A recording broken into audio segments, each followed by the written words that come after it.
Right there, see the front of the boat?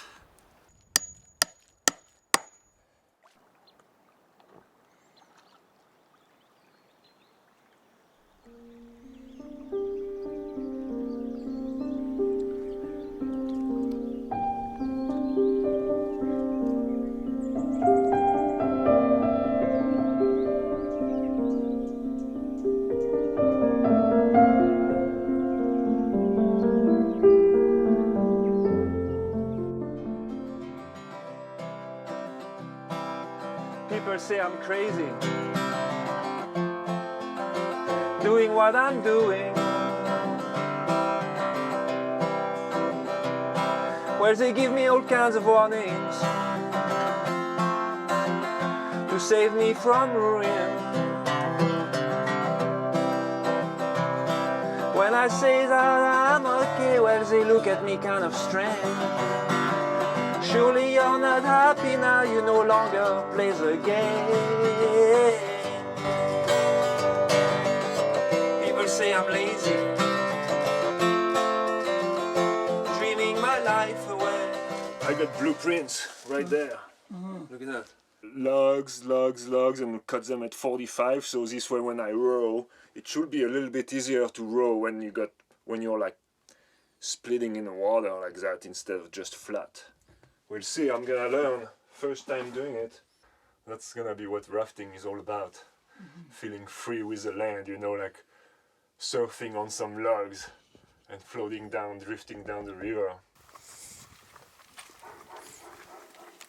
And I built the logs in 2000 and then I made it bigger.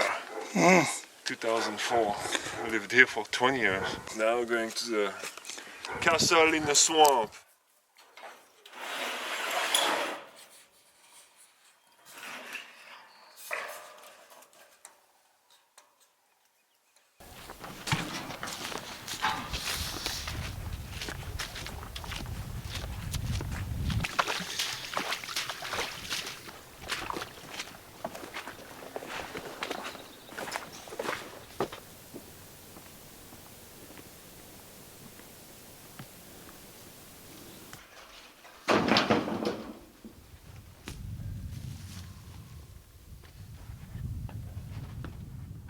In 2008 I had the idea of building here, so I had to wait for the winter so everything freeze so I could dig the hole. So 2009, 11 years ago, I put those posts in the ground. I wanted to build something I can just put a seat like a moose hunter, you know, like and I made it a little bit bigger and it became that place.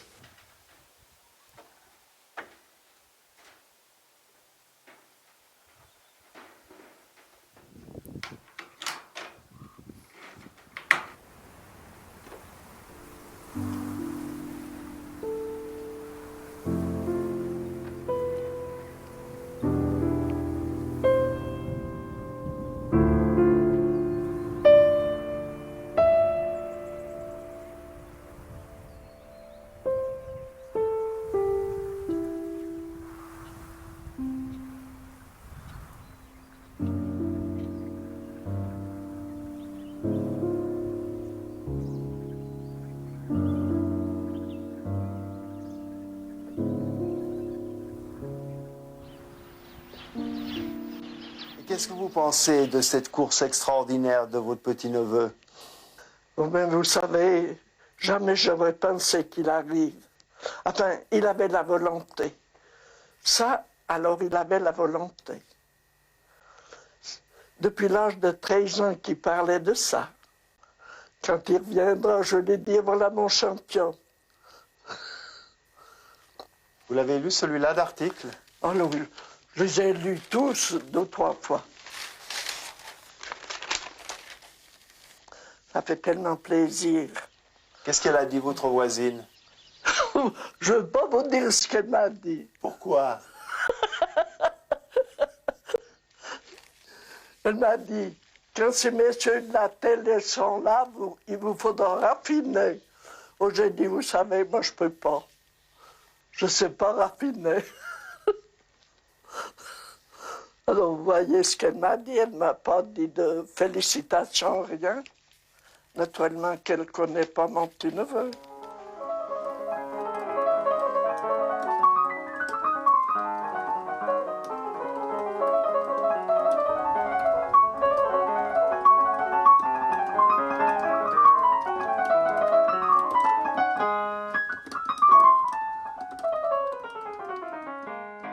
I just like to go to town and use it, and use the computer and electricity and pick up my electronic mail. And then I come back home and I can just see what it is, and I don't feel connected with the internet if I don't have internet at my house. It makes me feel a little bit more aware too. It's nice, no driveway in the grass over there. Yeah. A friend of mine told me, oh, you should put a driveway and you drive to it, and I said, man, that will ruin everything. Ruin everything to just drive over there and see a car. I'd rather just take a walkway, a boardwalk, and just walk to my house. That's nice.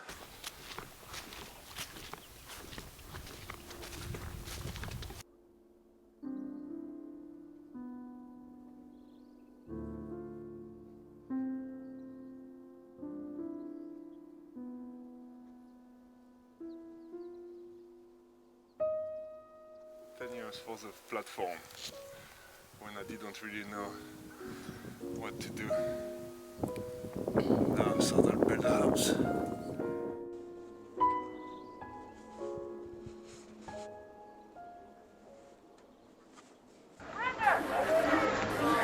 Number 14 to the line is Eric Nicolier from Fairbanks, Alaska.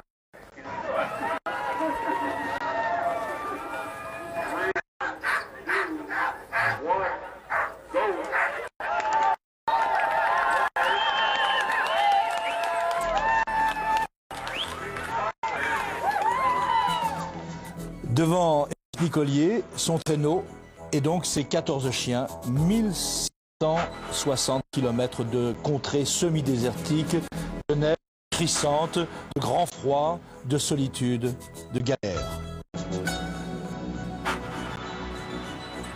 La fatigue, les blessures, les bêtes sauvages et parfois dangereuses.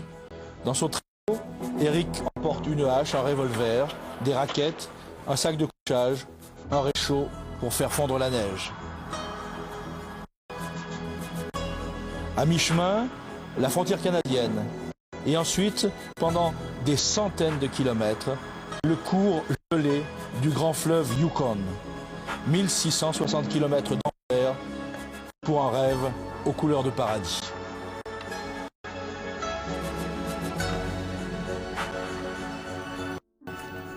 Voilà, peut-être juste une première indication. Vous étiez parmi les plus jeunes concurrents de cette course. Ouais, j'étais le plus jeune Vous concurrent de la course. Vous avez quel âge aujourd'hui? 22 ans.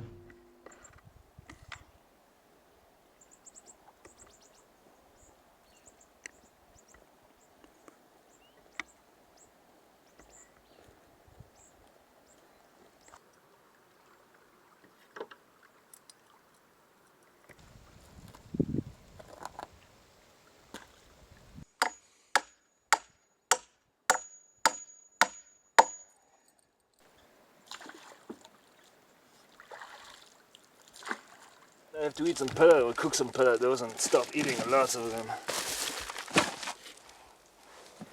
There. There. There. A book so I can read about dry places if I have too much. A friend of mine let me have a book, and it's called The River of Doubt of Roosevelt, Theodore Roosevelt, and it's a story about him going on an expedition in the Amazon or down in South America somewhere, and lots of things go wrong and on a river. And I was like, man, I don't want to be on a river and then read a book about things going wrong on another river 100 years ago. I think you know what I mean? So that's why I thought I'll read a desert book. So I'm cutting down on some stuff. Man, that is so heavy. 1 orange a day, 2 potatoes a day, 1 juice a day, and what else? And I got some cheese and 1 egg a day. And I'm taking just a 22 if I get stuck somewhere for a long time and I eat all my food, then I can kill some food.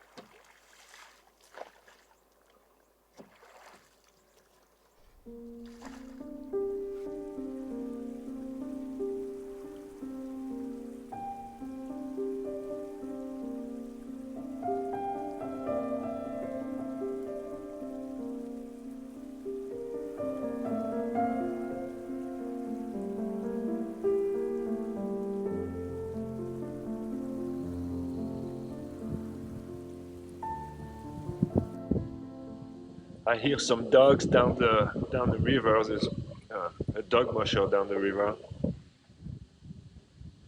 Must have been feeding time. So here it's easy. We are cruising at probably 6 miles an hour at least, or 7, maybe 8. It feels like a dog team speed. I think I see a moose over there laying down.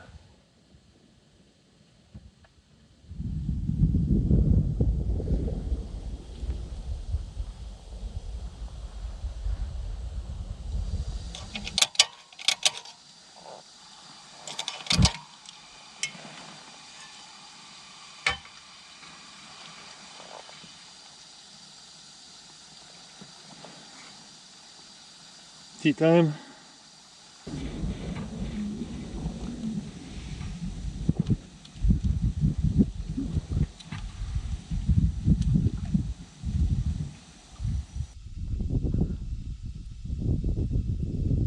I think I have a little bit of battery, a bunch of mosquito. It's 5:30 in the morning.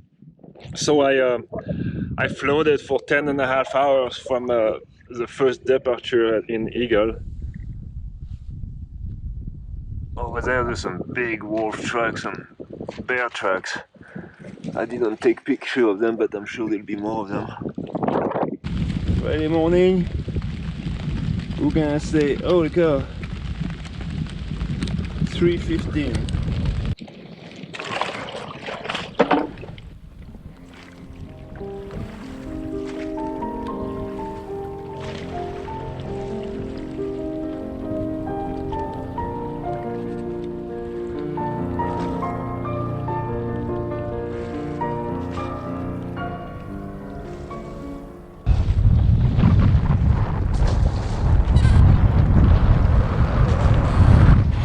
We do those 180 or 360 slowly, and you think you're gonna go and BAM! And hit the rocks.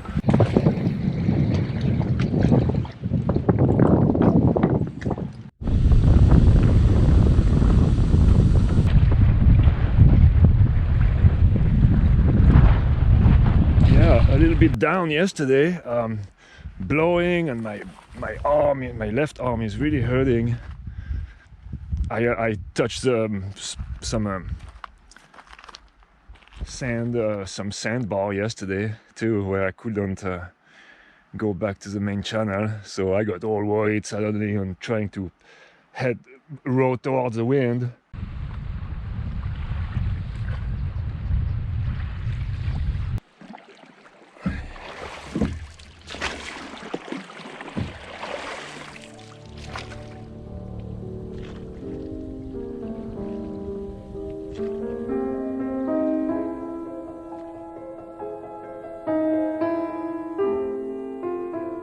The sandbar, the one that are like that you have to watch for.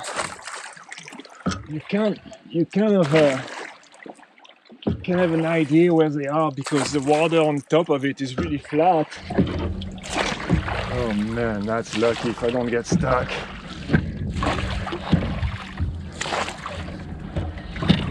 Here's a little current though.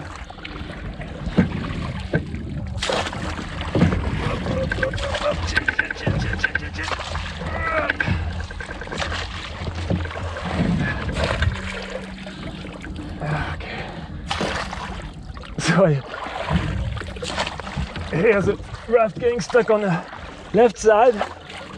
So I jump on the right side to make some weight and make it sink on the. God, my wrists are so fucking sore. My hand, my feet. That is super lucky. I think I'm gonna make it.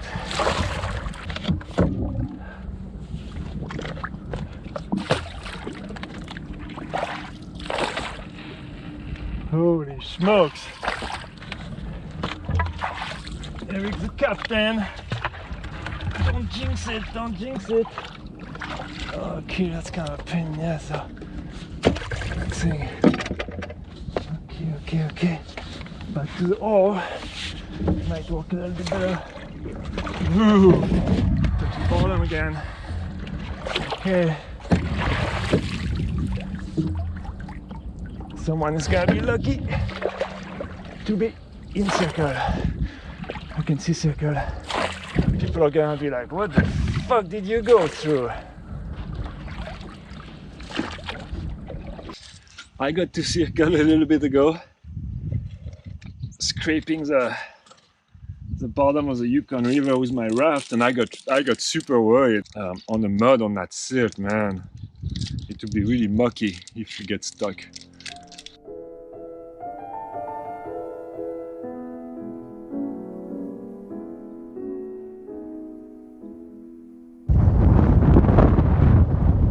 Big storm and it came really fast. Oh, there's a rainbow over there. The shadow of the, when it started raining, there was like some darker shadow than others. That's what I was trying to say. It seems like the wind is gonna blow for a little bit, but I'm just trying to be down so the wind doesn't catch on me as much. But I'm on pretty fast channel right there. So I think it's about 4 in the morning. I think I'm gonna try to reach Fort Yukon in one float. And then I'll find a spot to camp. And 7 o'clock and I made it to Fort Yukon. That was a 17-hour, no, that was 18-hour float with half an hour break or so.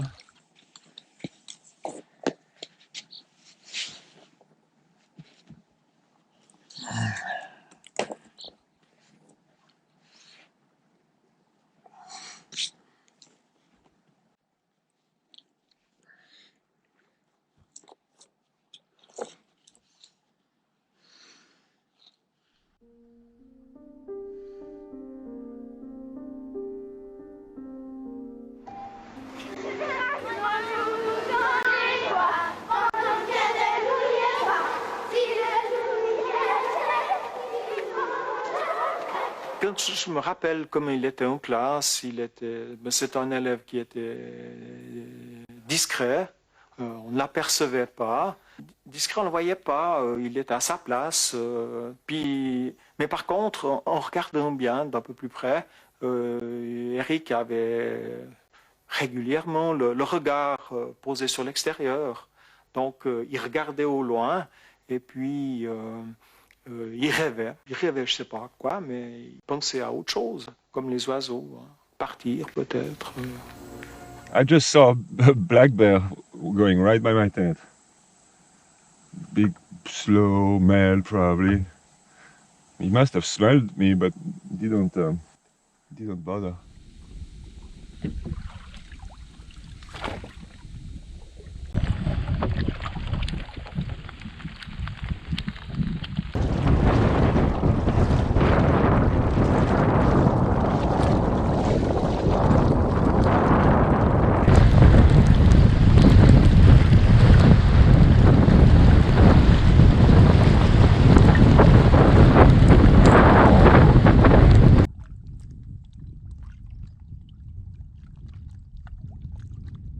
Up to when I left Eagle. So I left Eagle 8 days ago, and now I've been in a flat fall. Yesterday I did that long float, 31 hours. I floated straight for 31 hours, so I was a little tired, and I started falling asleep on the on a raft, and I would like suddenly lean and wake up, and I was like, man, that would be a good way to fall in the water, fall asleep, and I thought, oh, I should better stop. So I stopped for 12 hours or so.